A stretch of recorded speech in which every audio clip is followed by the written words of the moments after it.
Welcome to another hand embroidery tutorial. As always, I'm going to start by transferring my pattern onto my fabric using carbon transfer paper. I talk about this stuff all the time, but it is truly the best. I use it constantly and I have it linked below. All you do is trace right over your pattern with a pencil, and the carbon goes right onto your fabric.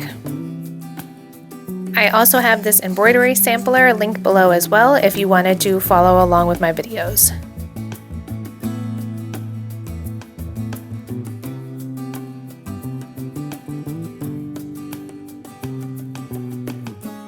I always put an extra piece of just plain cotton fabric underneath my stitching fabric.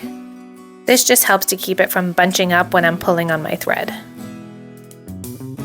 And I'm using an 8-inch hoop for this sampler.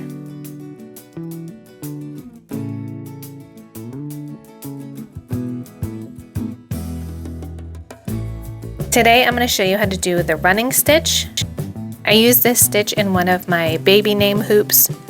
It kind of gives it a little vintage feel, but you can also use it over other stitches. I'll put some pictures to try to show you what I mean.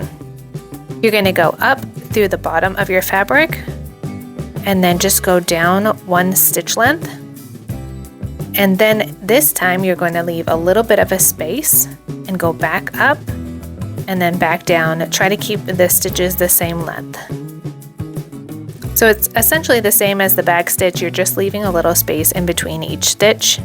And so you don't have to go forward and then go back. You can just continue to go forward with your stitches because you're not putting your needle up through the same hole.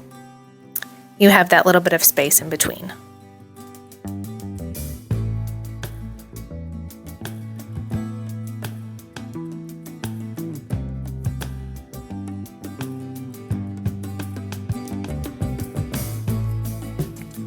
And that is it. This one's super easy. I appreciate you following along.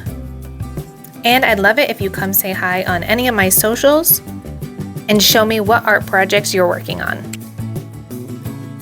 Thanks again, and subscribe to get notifications for my next videos.